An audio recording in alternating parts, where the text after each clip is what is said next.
it was literally at the 11th hour when, the manufacturer's reps were calling the Canadian dealers, right?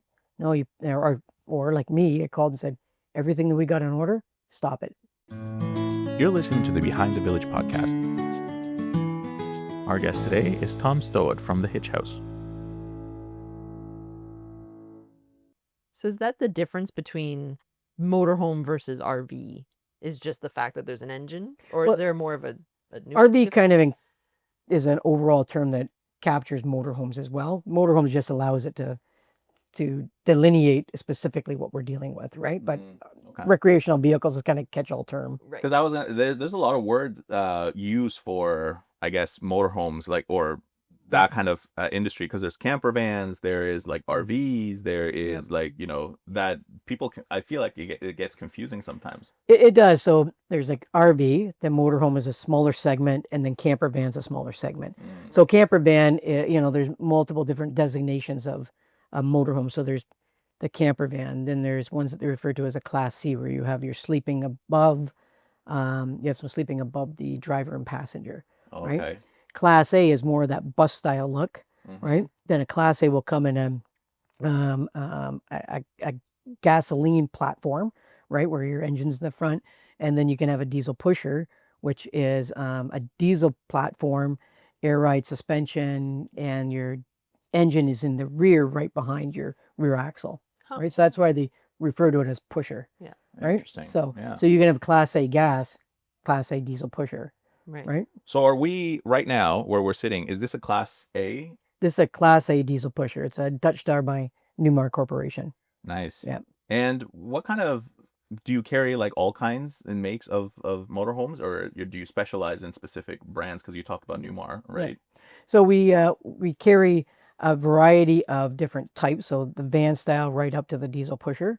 Right. And then we carry multiple manufacturers. We're somewhat different than the car industry where, one store has one brand. So if you're a Ford store, you're a Ford store, right?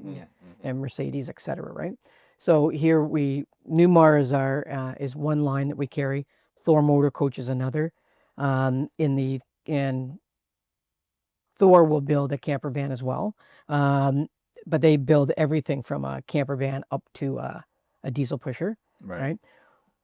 Newmar almost exclusively specializes in Class A motorhomes, so gas and diesel, right? So they have come out with a smaller, unique luxury coach, but more, I wouldn't call it a camper van, but more of a hybrid, like a little larger than a camper van, but not a Class C either. So then there's Pleasure Way Industries, which is a Canadian corporation out of Saskatoon, and very, very well-built coach as well. And then we do carry Winnebago, and just anything usually with vans with Winnebago, and Coachman, which is mostly a Class C product line. They have a nice specialization in that. Wow. Yeah, that's pretty interesting. And, for the Hitch House, I know because I've been here several times, but you guys not only have like a really large amount of inventory, but you have a lot of different spaces. Like there's multiple buildings. There's more, like there's a parts department right here next to us as well. Like you guys do more than just sell motorhomes, it feels like. Yeah.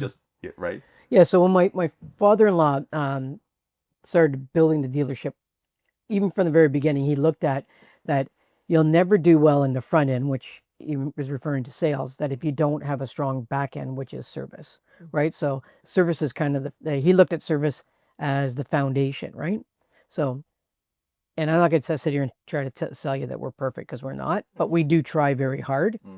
And there's a lot of investment that we put back into that, because we want to make sure that we're putting our best foot forward and trying to help people, right? So we built the service department for that. Along the way, it became pretty clear that you need body work for this, right? And there's some specialization to that as well. So in 2004, we had a very small body shop prior to that, one bay, and that was it.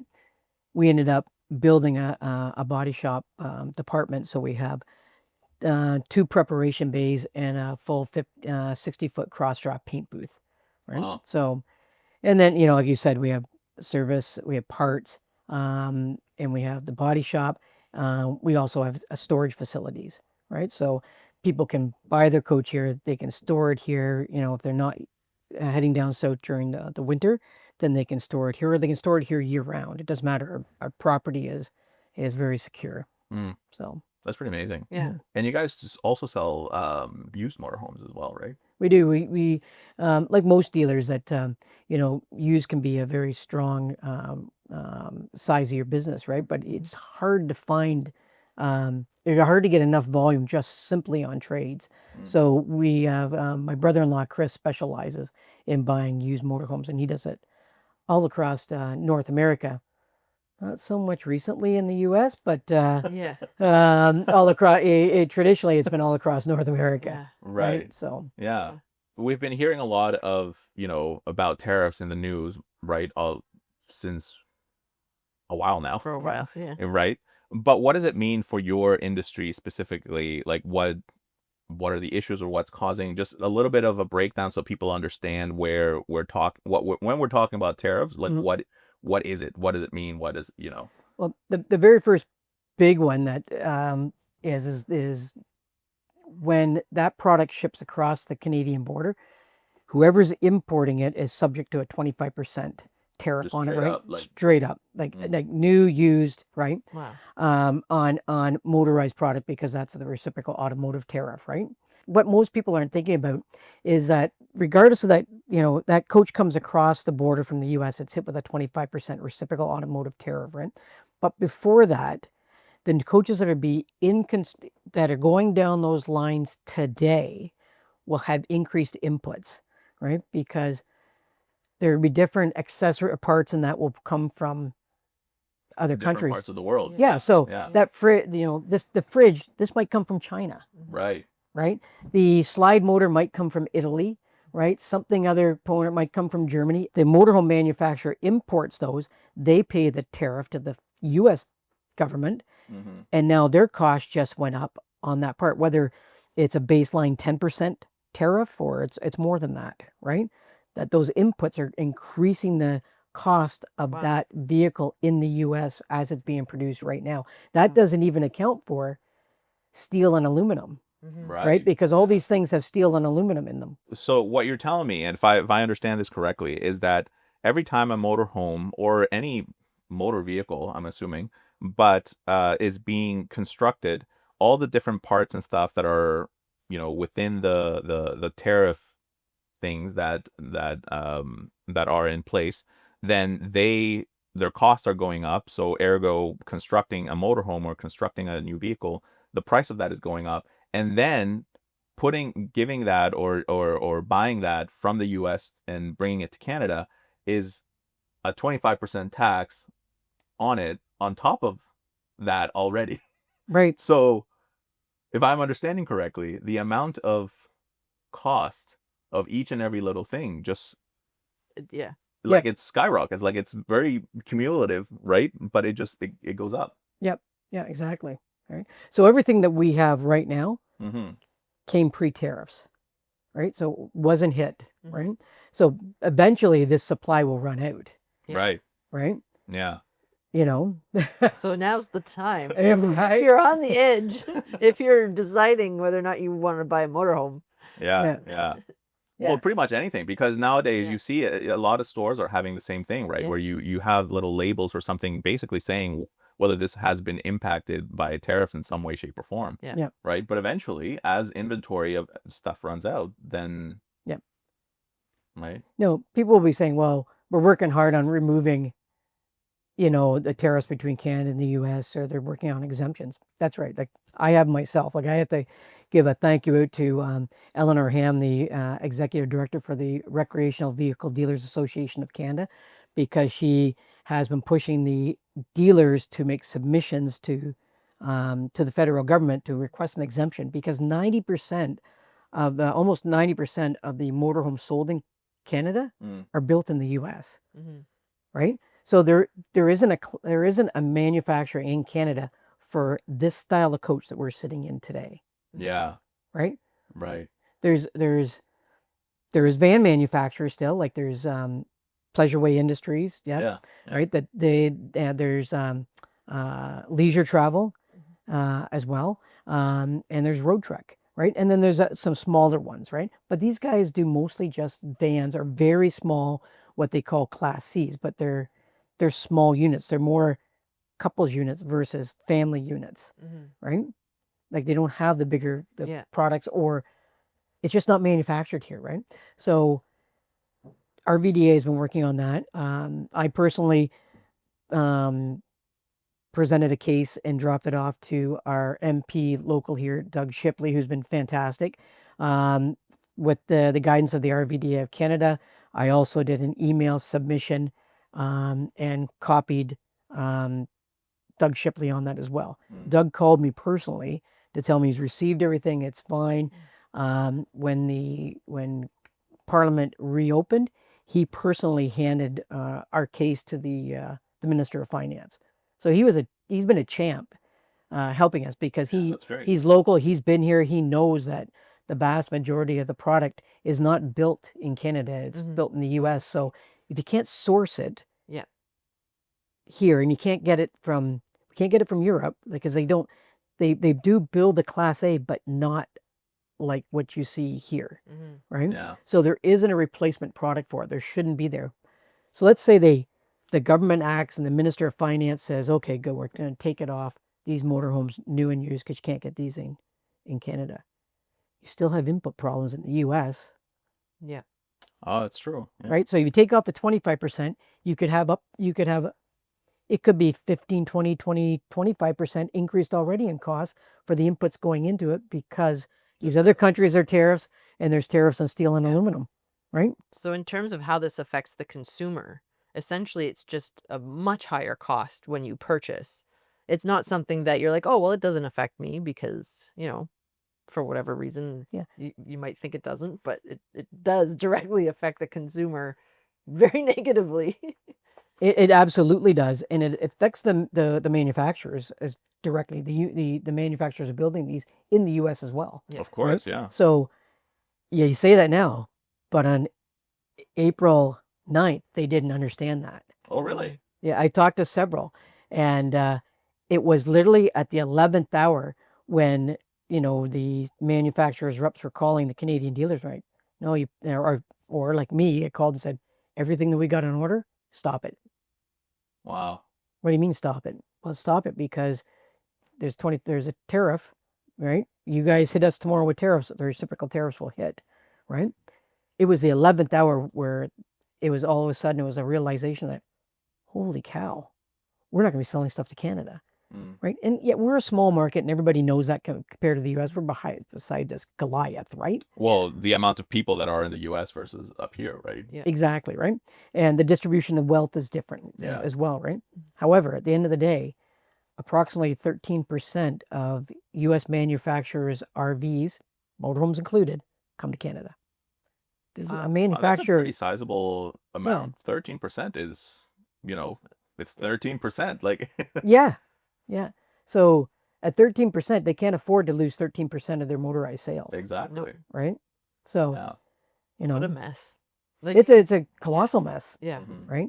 Yeah, when you think about how much it affects like the domino effect, right? From, like you said, the inputs from other countries, which it affects the economy and the jobs and everything from that country, selling it and all that import exports, and then, right, like you said, the imports themselves and the building of the motorhomes and just the consumer, everybody gets hit. Yeah. Well, and everybody gets hit, but manufacturers and dealers, we have no choice but to pass it along. Yeah. Right. So all of a sudden, if we're all motorized. So, our starting product, because it's, we have vans that they're sitting on Mercedes chassis. It's a very popular platform. Yeah.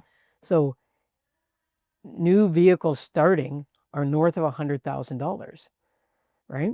So the average age of our buyer is 50 to 55 plus, right? So they're going, like, I want to travel in my retirement years while I'm still healthy, right? Yeah. But now that cost has just jumped. And if you're retired, right, you're watching your dollars much more differently than you did when you were when you're going to work every day. Yep. Right? No, it's true. Right? Yeah. Yeah. There's a limit on how much you can be spending, and for sure. It affects it. It affects everything, right? Yeah. So, from your perspective, what is it that people that are watching this, or listening to this, what is it that people should be thinking about or doing or, understanding, I guess? So I think whenever there's turbulence like we're seeing right now, people hit the pause button. Mhm. Right. Right? It's just a knee jerk reaction. They do, right? Mhm. They have to slow down and think about this for a second, because that happened at the beginning of COVID as well, It did, yeah. right? Yeah. Everybody there's people put the pause button, and they were like, no, we're not going to buy. And we're like, you know what? We understand, but prices are going to go up because supply is going to go down, and people will still want to travel, Mhm. right? And that's what happened, Yeah. right? And prices went up, right? And supply was restricted, right? So we were getting price increases from our manufacturers easily once a week, if not more than that. Wow. Wow. It was crazy, right? And it was just because there was so much turbulence, right? The ones that bought at the beginning of COVID, before that supply really impacted, they did the best. Mhm. But there are people that waited, and they were buying at the height of the Yeah. pricing structure, Yeah. right? Yeah. What I can say is, don't do that. Learn from that mistake, right? While there's still product on the ground, is something you want to get into, get in before the prices go up, because it's very rare that they go up and come back down. Yeah. Mhm. They go up and they And plateau, they'll stay. Yeah. right? Specifically, the inventory that hasn't been hit by tariffs yet, right? Right, Like, exactly. yeah, absolutely. Right. Yeah. Yeah. That does make sense though, because you're right. You look at anything, and even the housing market is the similar. People are hoping it's going to go back down to a point, let's say pre-pandemic.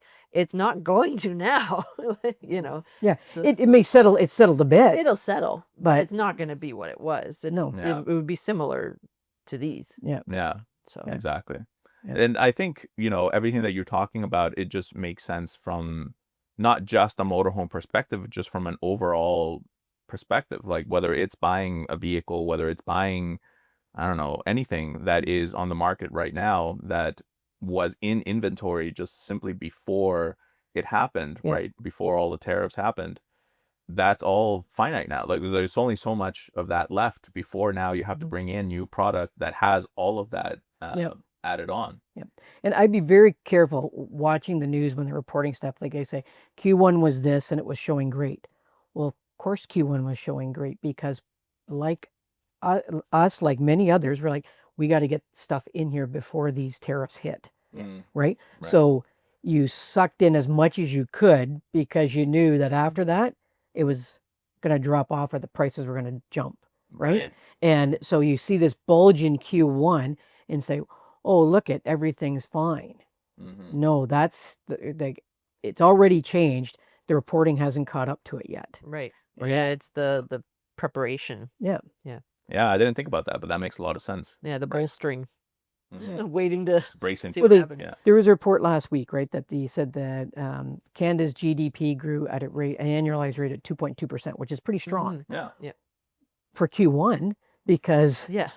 U.S. manufacturers were also trying to get everything they could from their Canadian suppliers prior to tariffs hitting, Mhm. and vice versa. So of course things grew, Yeah. right? Because people are trying to get ahead of that. The people who understood that, Yeah. what was going to happen, right? Yeah. But there's a lot of people out there that didn't understand that, and now are just realizing it, unfortunately, right? Because if you even go back to the free trade, like it's been in since around the time I graduated from university. So, there's lots of people that are in their 40s, haven't seen the working world without free trade, That's true. Yeah. right? And some in their 50s, Mhm. right? Right. So you got senior people in companies that have never seen these types of tariffs before, Yeah. right? And don't have the I guess that experience of what Yeah. it used to be, or what Yeah. it was, What how it could- difficult things were, how you don't realize how much it actually Yeah. negatively affects That the entire Yeah. scope, Yeah. right? that was a big movement, like in the late 80s. Like we were learning it in business classes, like globalization is the way to go, that there will be centers of excellence in different countries because of the labor force, the knowledge, the resources, what have you, right? So, it won't be like the, in the 50s and 60s and earlier where, a town was almost self-sufficient because so Yeah. much was built locally, Yeah, it has to right? be. Yeah. Right? It had to be, right? It's not that way anymore. That's long gone. Or that country was self-sufficient because so much was built within the confines of the country.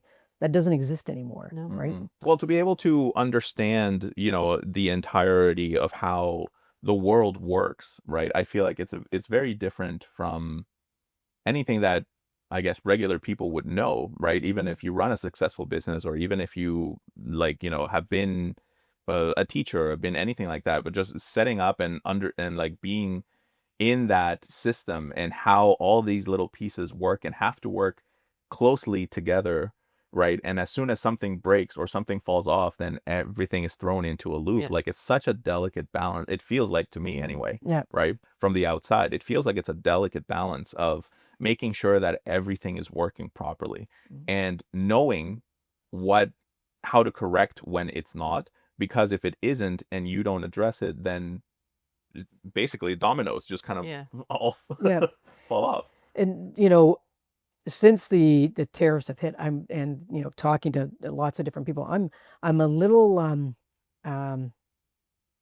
surprised that the people, some people that I spoke to didn't understand when you have a tariff, who pays the tariff, That's right?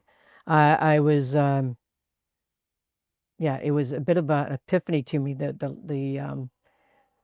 the misunderstanding of the ultimately who pays the tariff. Like, it's very like common that people do think that if you put a tariff on the stuff coming in from that country, that country pays a tariff. That's more common thought than I Yeah. realized. Yeah. Right? They didn't understand it was your own. It's the importer paying that, who's then passing that cost along That's down the cost. supply chain, and that supply chain pushes it right down to the consumer. Yeah. Right? I didn't realize that how misunderstood that process was. Yeah. Right? Until this happened. And I think that's part of the problem is it's something that I never really considered in terms of tariffs. And like you said, globalization's been around my whole life. I don't know, I knew what they were, but not necessarily these effects of them. And so there's a whole, generation, multiple generations, like you said, of people that don't necessarily understand the full scope of what it means. And then you have misinformation also being fed to the general population. Of course, people Yeah. are going to misunderstand, We'll get through this, right? There's going to be some casualties with people. I remember my father-in-law telling me when the gas crisis was on, how expensive gas was, or when the interest rates were like prime was like over 20%, Yeah. right? He survived all through this, right? And fortunately, we're pretty lucky because we're in a very good position ourselves, but there is going to be some casualties out there, across all industries, not Yeah. just the RV industry. Yeah. Right. And it's sad because it didn't need to happen. Yeah. Right. Yeah. But that's right, because we do have to have some level of hope that we'll get through this. Like, Yeah. Canada, as with so many countries or so many things happening around the world, the world just does keep moving. Eventually things Yeah. will pass. Eventually things will, resolve or get better or calm down, right? Find a new normal. Find a new normal. Right. Exactly. Yeah. Absolutely. So this bit of the sad part is there will be people though that had a goal in mind, that this was what they're going to do in their retirement, and because of this, they won't do it. Yeah. They won't be Right. able There will be a segment out there, but the ones that can and are pushing the pause button, the only thing I can say is like, get what you want now before that price increases. Right. Can you explain to me, for people that are trying to understand just the whole entire scope of the cost going from US to Canada, right? Can you expand on all of those? Sure. Sure. So the U.S. is getting those U.S. manufacturers, parts coming in because they're bringing them in from other countries, are getting hit with tariffs, right? So I've recently spoke to one of my manufacturers, and when we talked about this, we had a little bit of a disagreement because I had said that, well, we have a 25% tariff, And he tried to correct me and tell me it was 21%. So I had to ask him where he was getting this 21%. And he said, well, and he understood that as parts come in, it's going to increase his cost. So he said, arguably it could be upwards of 21%. So I said to the sales rep from the manufacturer, I said, okay, that's only one side of the equation. Your inputs are going up on yours. So if that $100,000 coach is getting, call it 20% increases in inputs, now that $100,000 coach is $120,000 US. And he goes, right. So no problem. Okay, but now that $120,000 coach hits the Canadian border, and I have to carve a check because I'm the importer to the federal government of Canada for another 25%. So 25% of 120,000 is $30,000, right? So now that 120,000 US dollars, originally 100,000 was 120, is now 150, right? And that's even before we put an exchange on it. Foreign exchange. Oh, exchange rate. Exactly, with the exchange rate. Right. So you just took a coach that was 100,000. It comes in, it's 150 US. That's a 50% increase in cost. Yeah. Before you hit the exchange rate. Wow. Which is another accelerant. Yeah. Right? Ooh. That's insane. So all this instability, chaos, right, is weaving its way through, right? Otherwise, the US wouldn't have got downgraded. That's right. Right? So they went from a AAA, right? First time they've been downgraded in, I believe, 100 years. Wow. So now that increased interest rates for the US, right? So now borrowing, if you're a manufacturer and need to borrow, or the US needs to borrow to fund its operations, they pay more in interest. Like this whole thing has a much deeper effect than most people realize. Wow. And that's where you start seeing that domino effect that I kind of was talking about earlier, right? Like one thing affects the other and affects the next and the next and the next and the next. And you don't realize like how much, how connected the entire world is, not just economically, but just for everything. Like you rely on other countries to perform a lot of things that you don't think of, right? Yeah. And when you say downgraded, you mentioned AAA. So is that a ranking sort of system for people that maybe don't know? Yeah, I'm trying to think of the organization, so their debt ranking is they were AAA, right? AAA which is plus, the highest they could get, right? Yeah. So now that's been downgraded. So that means for them, the U.S. to borrow, right, is more costly, which means you're in a U.S. manufacturer, it's going to be more costly to borrow. But even your U.S. government, it's more costly to borrow, right? So they're increasing their own costs by destabilizing not only their own economy but the global economy, because like dollars are flowing out. The Canadian dollar is going up for a reason.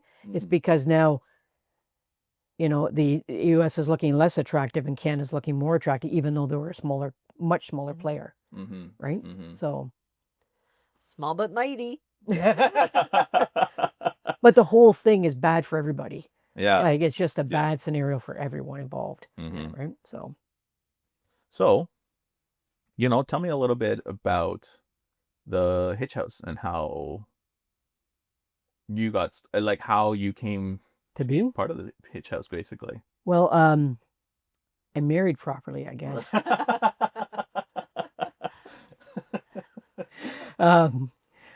My father-in-law started the dealership in 69. I met my wife at Wilfrid Laurier University, right? So anyways, fast forward a few years and we were both in business. We're both in Toronto, and my father-in-law had a series of businesses, and there was the recession back in the late 80s, early 90s, and that had dramatic impact on a business, an unrelated business that he had guaranteed that business with the Hitch House, right? So he had to basically restart all again at 50 years old, right? Wow. Yeah.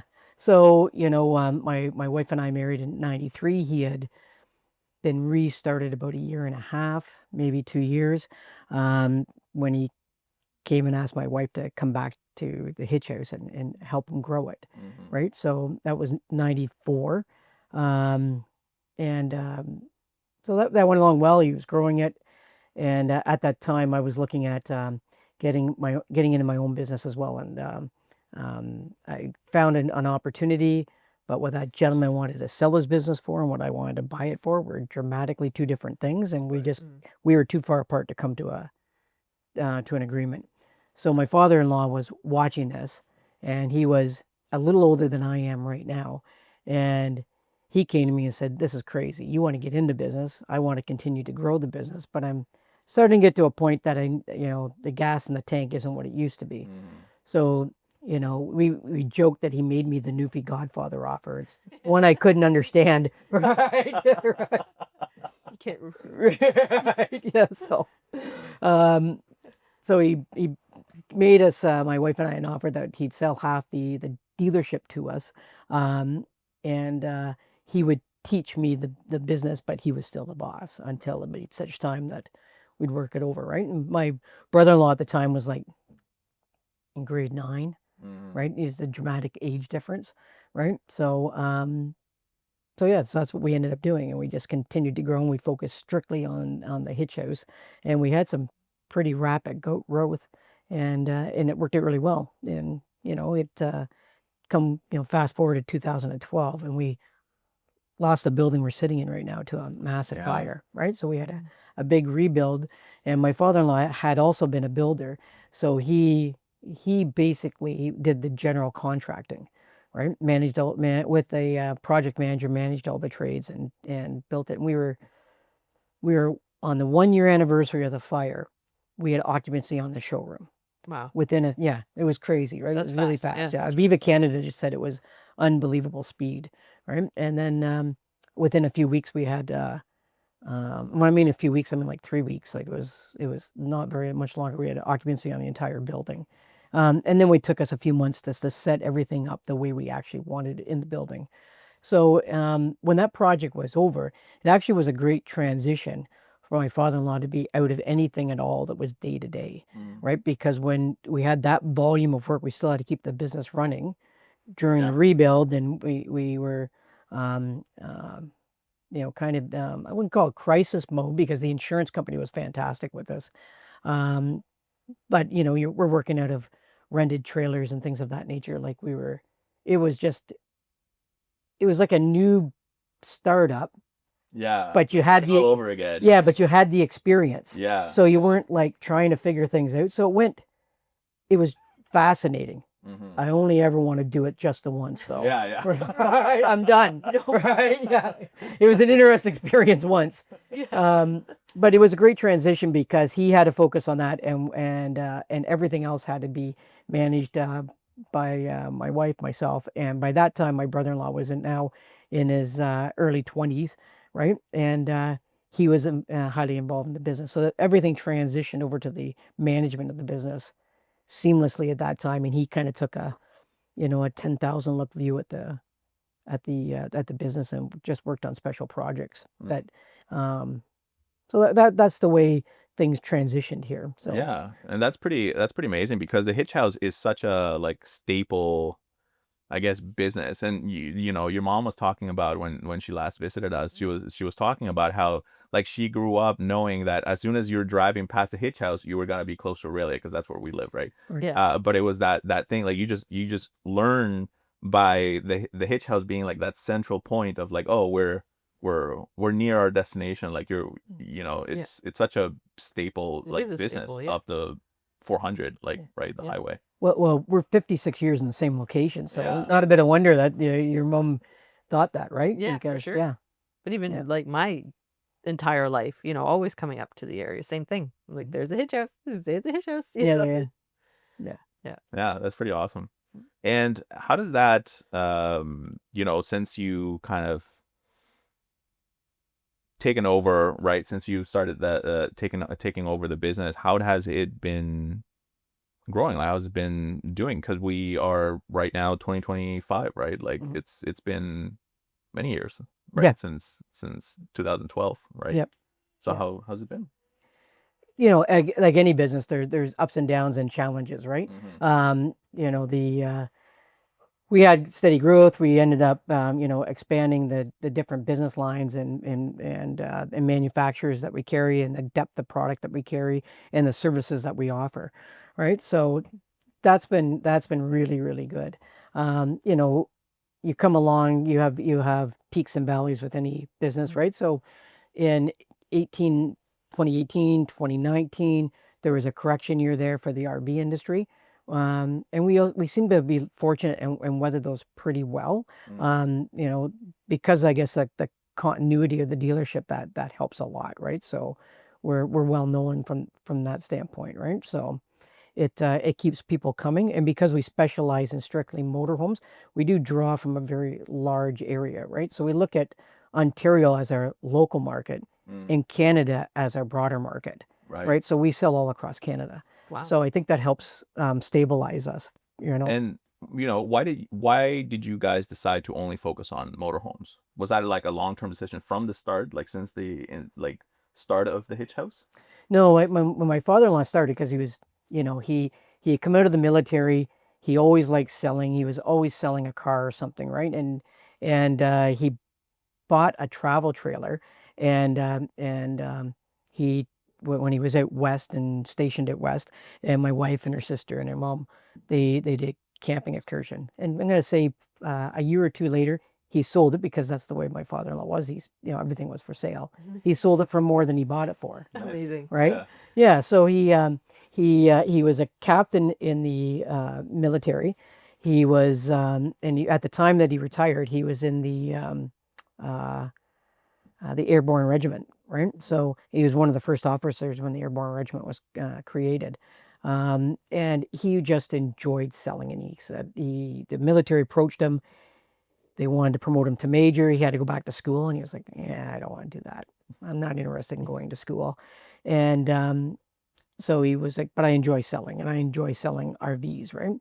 So he left and started selling RVs for a company. And then within less than a year, he ventured out on his own. So he started off small with small trailers and campers for the back of trucks and truck caps and things of that nature. And he started in a little gas station next door to this property, right? Nice. So, so it went, he started really small. And from that time, he had some fairly dramatic growth. Within a couple of years, he bought the property here that we're on today, built the actual physical dealership, and then he got involved in other businesses and things of that nature. It's like he owned a Ford store at one time. He was partners in restaurants. He built subdivisions.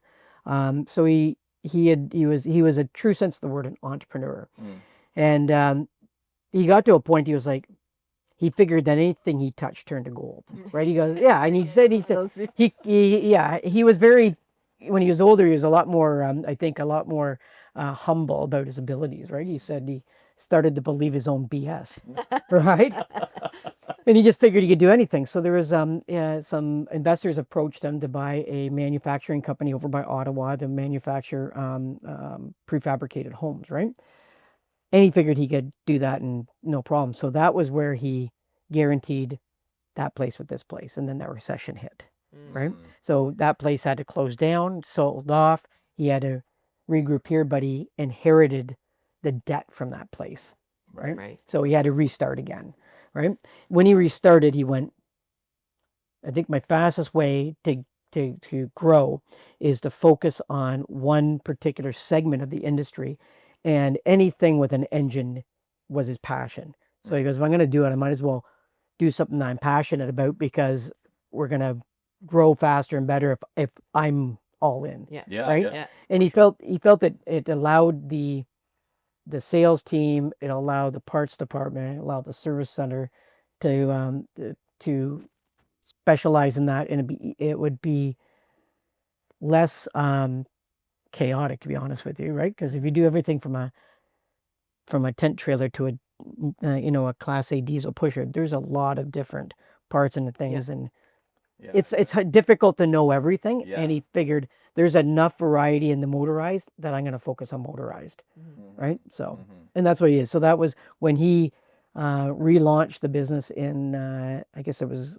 in late '91, early '92.